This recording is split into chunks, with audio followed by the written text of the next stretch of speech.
Everyone laughed when a little girl asked the CEO to marry her mom. What happened next silenced the entire room.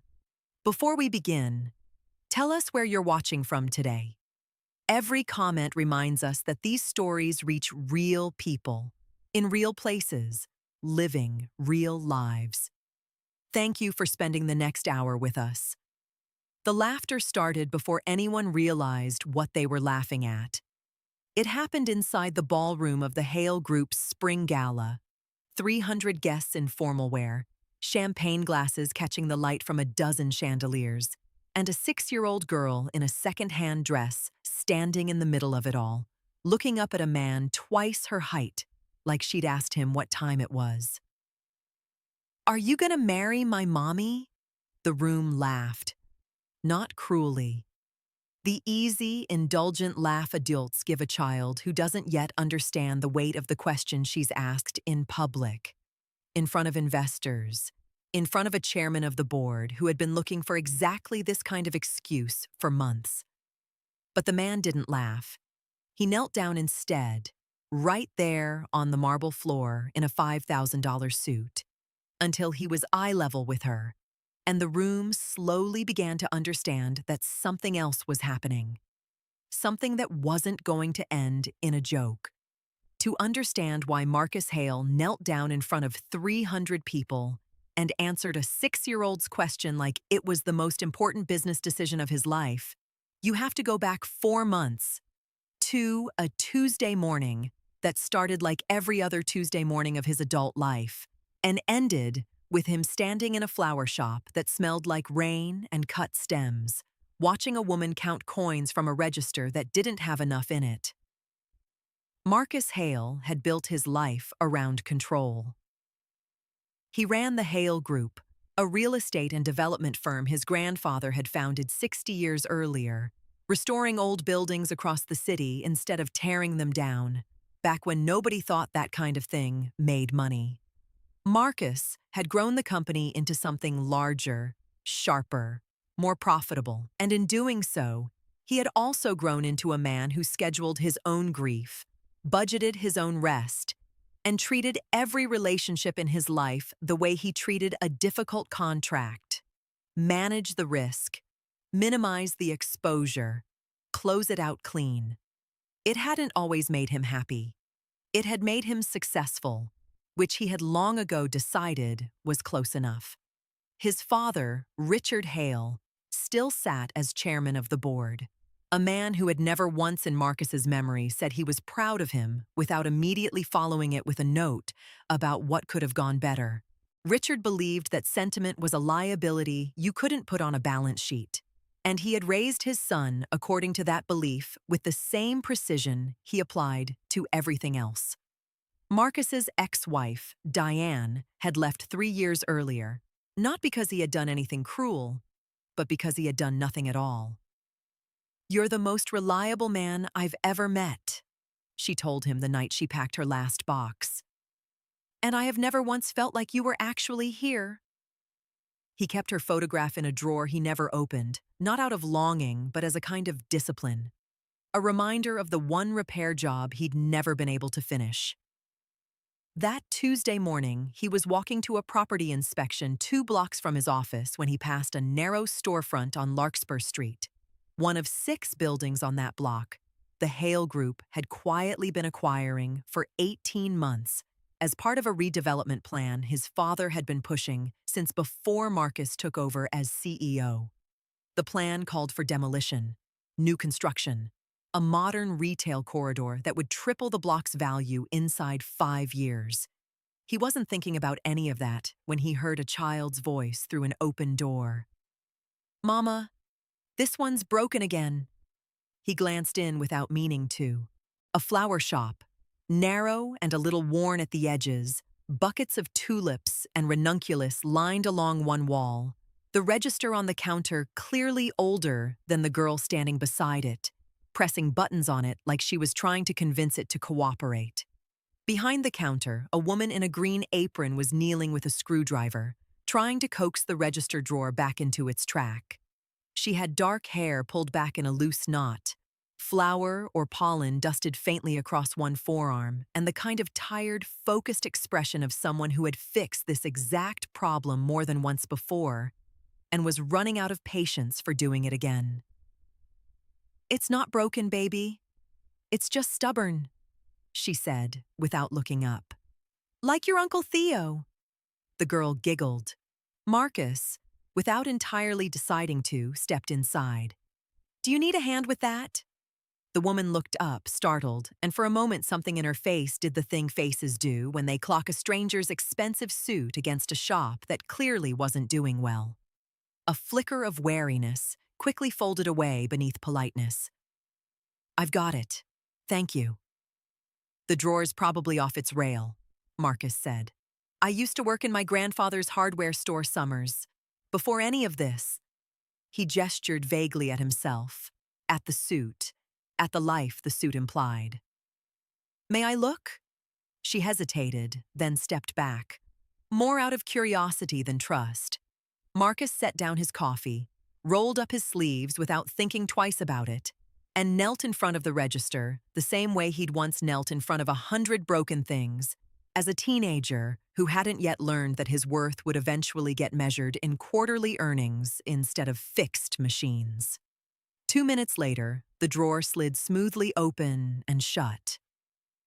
"There," he said, standing, brushing off his knees. Track was bent. Should hold for a while now. The woman studied him for a moment. "You didn't have to do that." "I know." He almost smiled. "I wanted to." The little girl had wandered closer during all this, holding something out toward him without ceremony. A small brass key, worn smooth, threaded onto a piece of ribbon. "You get one," she informed him, the way children announce facts of the universe. "Everybody who comes in the shop gets a key." "Maisie," the woman said, half a warning, half an apology. "He doesn't need." "It's okay," Maisie said seriously. He fixed the drawer. "That's a key thing." Marcus looked down at the small brass key in his palm, warm from the child's hand. "What's it open?" "Nothing yet," Maisie said, like this was obvious. "That's the fun part. You keep it till you find out." He didn't know why that sentence stayed with him. It shouldn't have. He had 4 properties to inspect that day and a call with investors in Singapore that evening. But he put the key in his jacket pocket instead of setting it down, and he found himself, 3 blocks later, still thinking about the woman kneeling on the floor of a shop that was clearly barely staying open, fixing what she could with her own 2 hands rather than asking anyone for help. "Clara?"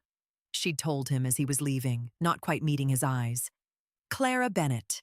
In case you come back and the drawer's stubborn again." "Marcus," he said, and left it at that, because something told him that if she knew the rest of his name and what it meant on that particular block, the warmth in the room would disappear entirely. He did come back. He told himself it was to check on the register. It became, over the following weeks, something closer to a habit he didn't examine too closely. He'd stop by on his way to the office, buy a small bundle of whatever was freshest, exchange a few words with Clara, while Maisie narrated the shop's inventory of key recipients with the seriousness of a museum curator. He learned that Clara had taken over the shop from her father, who had died 4 years earlier, and that the key tradition had been his. Every regular customer, every person who did the shop a kindness, got a small brass key from an old cigar box he'd kept behind the counter. "He always said everybody's got something locked up," Clara told him one afternoon, wrapping stems in brown paper. "A key doesn't have to open something real. Sometimes it just reminds you there's a door somewhere, if you go looking." Marcus did not tell her, in those early weeks, that his own company held the deed to the building 2 doors down and an option to purchase hers by the end of the year. He told himself the omission was reasonable, that the deal was still 6 months from finalizing, that there was no reason to complicate a pleasant morning routine with information that wasn't, strictly speaking, urgent yet. He knew, even as he told himself that it wasn't entirely true. It was on a rainy Thursday, 4 weeks into this new routine that he learned the rest of it. He'd come by later than usual, after a meeting had run long, and found the shop dark at 4 in the afternoon, a handwritten sign taped inside the glass. Closed for a family matter. Back tomorrow. He almost kept walking. Instead, he called the number on the shop's business card, and Clara picked up on the third ring, her voice tight in a way he hadn't heard before. "It's Marcus. I saw the shop was closed. Everything all right?" A pause. Then, quieter. "Maisie had an asthma attack at school. She's fine, she's stable, we're at Mercy General. They just want to keep her overnight for observation." "Do you need anything?" "I need the shop to make rent by Friday," Clara said, and then seemed to hear herself say it out loud and laughed, short and humorless. "Sorry, that's not your problem. I'm just tired." He drove to the hospital instead of going home. He told himself it was the decent thing to do, the kind of gesture any reasonable person would make. He sat in a hard plastic chair in a hallway that smelled like antiseptic and vending machine coffee. And when Clara came out to find him still there 2 hours later, something in her face broke open just slightly, the wariness cracking to let something else through. "You didn't have to stay." "I know," he said again. The same 2 words he'd used the day he fixed the register. "I wanted to." She sat down beside him. For a long moment, neither of them said anything, and then, the way people sometimes do at the end of an exhausting day, when the walls have worn thin from being held up too long, she started talking. About her father, about the shop that had been losing money slowly and steadily for 2 years. About the letter from Hale Group Property Management that had arrived that week offering to buy her lease outright. An offer that would have solved everything and also would have meant the end of the only thing her father had left her. "I haven't told my landlord's company yes or no yet," Clara said, staring at the floor. "I don't know what I'm supposed to do. Say no, and maybe I lose the shop anyway in a year when I can't make rent. Say yes, and I definitely lose it, just with money in my pocket instead of nothing." Marcus sat very still. "Hale Group," he said carefully. "That's who sent the letter? You've heard of them?" Clara looked at him properly for the first time in a while, and something about his expression must have shifted, because her own face changed too, confusion sliding slowly toward understanding. "Marcus, what aren't you telling me?" He could have lied. It would have been easy, and it would have bought him time. And later, he understood that the fact he didn't want to buy himself time anymore was the exact moment he realized how much this had already stopped being a habit and started being something else entirely. "I run Hale Group," he said. "It's my company. My father is chairman of the board. We're the ones who sent that letter." The silence that followed was the worst thing he'd sat through in years, worse than boardrooms, worse than the divorce papers. Because he watched, in real time, every soft thing that had opened up in Clara's face over the last month closing back down, brick by brick, faster than it had ever opened. "Get out," she said, quiet and even. "Please." He left. He didn't argue, because arguing would have meant asking her to trust a man who'd just proven, in the space of 1 sentence, exactly why trust was dangerous. He didn't come back to Larkspur Street for 11 days. Those 11 days were, by any external measure, extremely productive. Marcus closed 2 acquisitions, sat through 4 hours of budget review, flew to Chicago and back for a meeting that could have been an email. He told himself he was giving Clara space. He told himself the redevelopment project was simply business, the kind of decision he'd made 100 times before without a second thought. Buildings acquired and repurposed for a use that generated more value than the one before it. That was, after all, the entire premise the Hale Group had been built on for 3 generations. Except his grandfather, the man who'd founded the company, had built it on the opposite premise: restoration, not demolition. Keeping the bones of a building and giving it new life, because a place people loved didn't stop mattering just because a spreadsheet said something newer would be worth more. Somewhere across 2 generations, that principle had quietly reversed itself. And Marcus, sitting in his office on the ninth of those 11 days, staring at the Larkspur Street proposal on his screen, realized he could not remember exactly when or why nobody had stopped to ask if it should have. He found the brass key in his jacket pocket on the 10th day, the one Maisie had given him the first afternoon, forgotten in the lining of a coat he hadn't worn since. He turned it over in his hand for a long time. On the 11th day, he went back to Larkspur Street, not with an apology on paper, with something else. Clara was at the counter when he walked in, and her whole body went rigid the moment she saw him, one hand instinctively moving toward Maisie, who was doing homework at a little table near the window. "I'm not here to talk about the building," Marcus said before she could ask him to leave again. "Not yet. I'm here because I owed you an apology I should have given you 11 days ago. And I've been a coward about it, which is not a thing I generally get to be at my job, so I'm out of practice." Clara said nothing, arms crossed, waiting. "I should have told you who I was the first day I walked in here," he said. "I told myself it didn't matter yet, that the deal wasn't final, that there was no reason to complicate things. That was a lie I told myself so I could keep coming back here without it costing me anything. And it did cost something. It cost you finding out from me sitting right next to you instead of a letter you could see coming." He paused. "I'm sorry, Clara. Genuinely. Not because it's good business to say so, because it's true." Clara's jaw was tight. "Is the deal still happening?" "That's not up to me alone. But it's not happening the way it was written."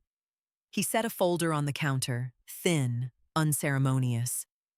"I spent the last week and a half going through every property on this block, every lease, every structural report, every reason my father's team decided demolition was the better financial call than restoration." He tapped the folder. "It isn't, actually. Not once you account for historic tax credits, foot traffic value, and the fact that 4 of the 6 businesses on this block have loyal customer bases that took a decade to build and can't simply be relocated without losing most of them. I put together a restoration proposal instead. Preserve the facades, modernize the infrastructure behind them, keep the block's character, keep the businesses in place with renegotiated leases at rates they can actually sustain." Clara stared at the folder like it might be a trick. "And your board is just going to say yes to that?" "No," Marcus admitted. "My father's going to fight me on every line of it. It's less profitable in the short term. It requires patience my father has never been especially fond of." He met her eyes. "I'm bringing it to the board anyway. Whether or not this ever becomes anything more than a business relationship between your shop and mine, I'm not going to be part of tearing this block down.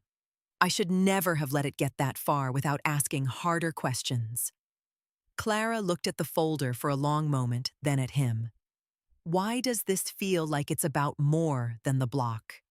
"Because it is," Marcus said, quiet and plain.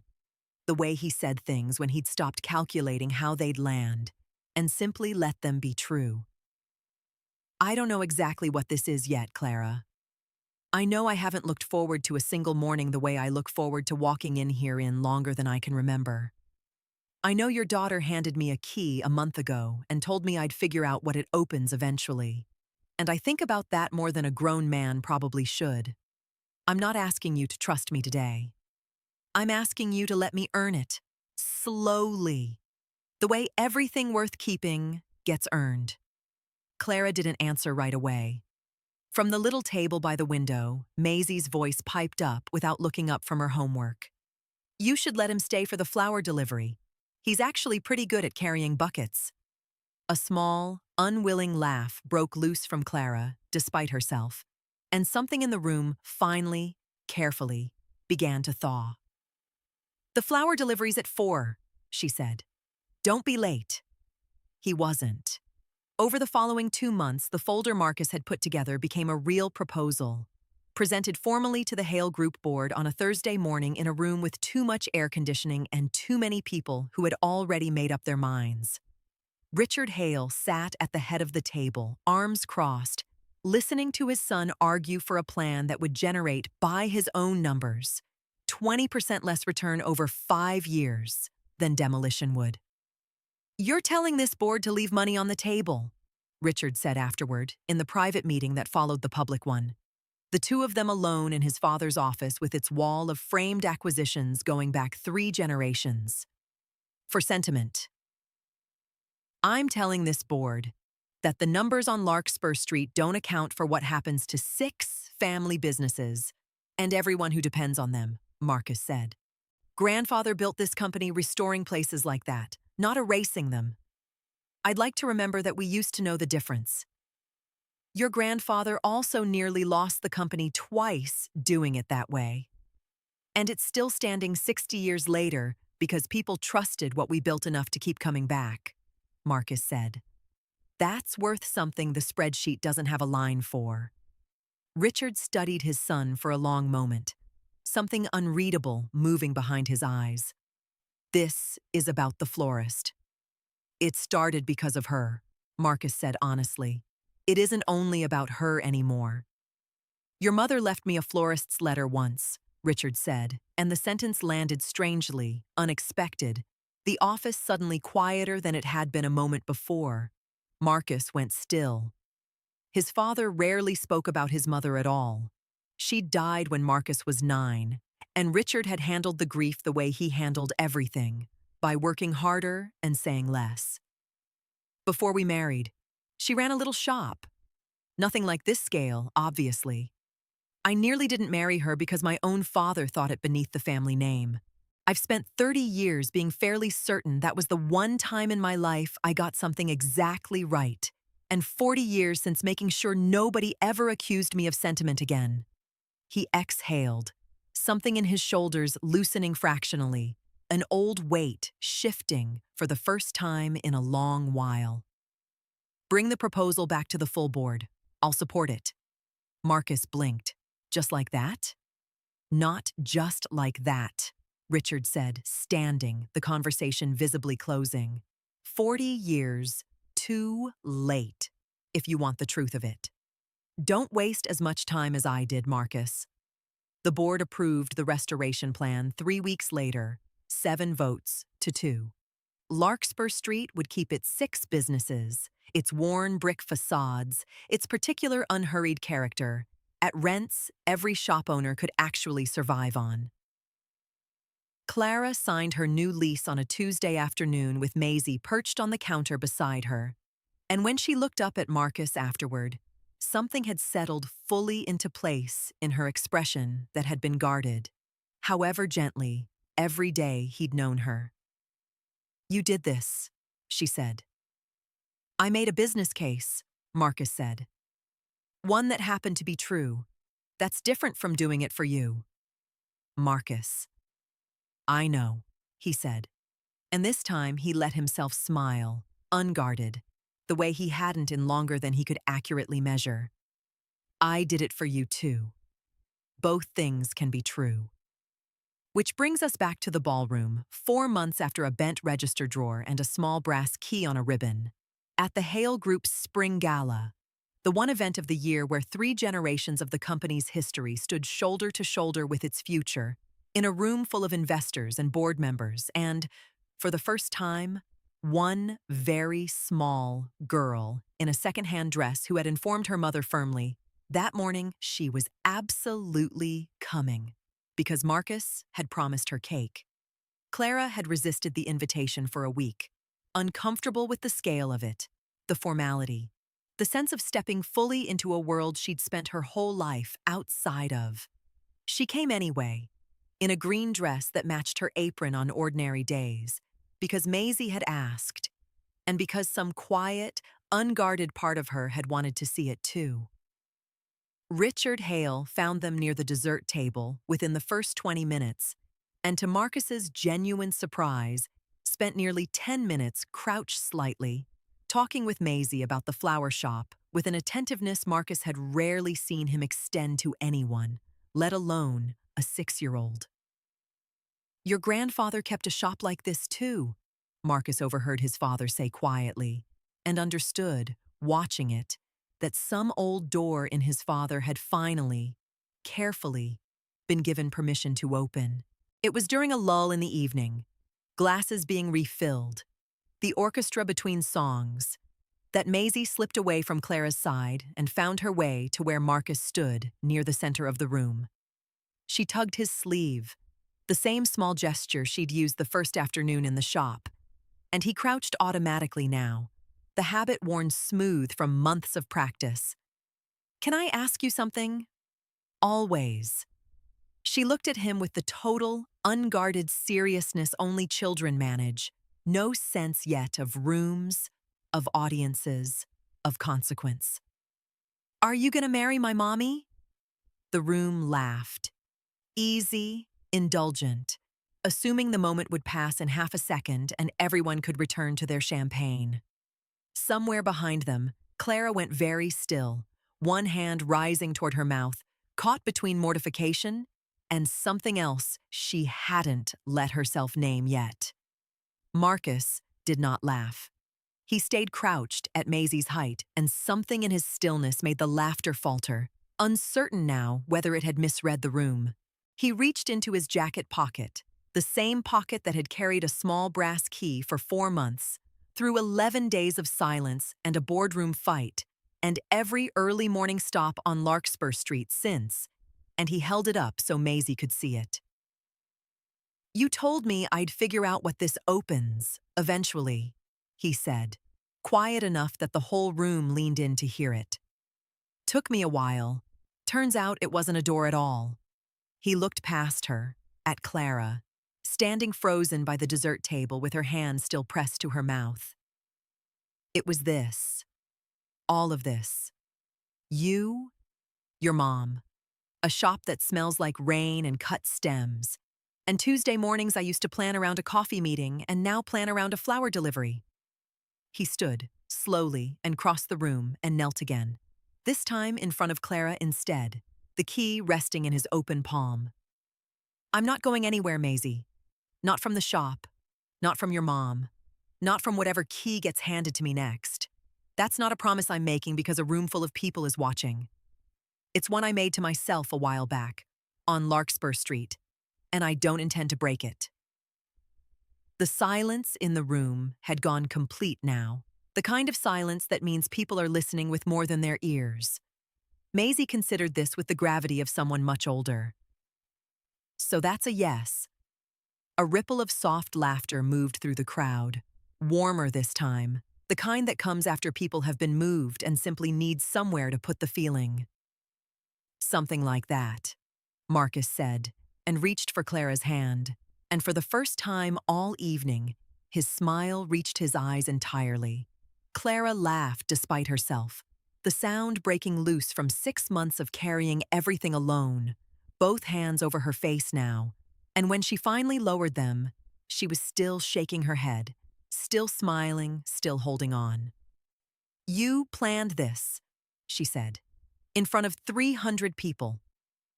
"I planned to tell you I loved you tonight," Marcus admitted. "I didn't plan on your daughter beating me to the question. She's better at directness than I am. I'm working on it." "That's a family trait," Clara said.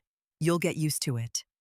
Near the back of the room, Richard Hale stood very still, watching his son kneel in front of a woman and a child in a room full of the city's most influential people, without a single calculation behind it, for the first time Richard could ever remember.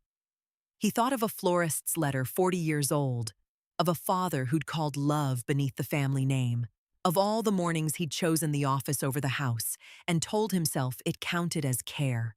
He set his glass down on the nearest table, and when Marcus glanced up and caught his eye across the room, Richard did something he had not done in longer than either of them could say. He smiled, and it was not the careful, measured smile he gave to shareholders. 6 months later, Larkspur Street looked almost the same as it always had. Brick facades intact, 6 businesses still open, still full on Saturday mornings, except for one new detail: a small brass key mounted in a frame beside the register at Bennett and Bloom. The first one Clara's father had ever given away.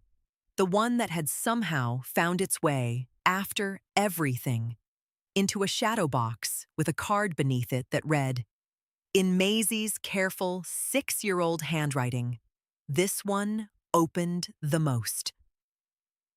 Marcus still stopped by most mornings, later now that the shop had grown enough to keep 2 part-time employees on the payroll, but never too late to help carry the flour delivery in from the truck, a habit Maisie still supervised closely to make sure he was doing it correctly. Real change, Marcus had come to understand, didn't arrive in a single reconciled evening. It arrived the way Clara restored a shop, the way his father had finally opened a door 40 years shut, one honest conversation at a time, one ordinary Tuesday morning at a time, until what had once been closed could hold something again. And that's where we leave Marcus, Clara, and Maisie. A family built not on a merger or a headline, but on a bent cash register drawer, a small brass key, and a little girl who asked the one honest question everyone else in the room was too polite to say out loud. This story is fiction, created purely to warm your heart and remind you that kindness still matters. So tell us, what part touched you the most? The key on the ribbon? The moment the whole room went quiet? We'd love to hear it in the comments. If this moved you, give it a like, share it with someone who needs a little hope today, and subscribe so you don't miss the next one. Remember, real love isn't loud. It's the quiet choice to stay. More stories are waiting for you below.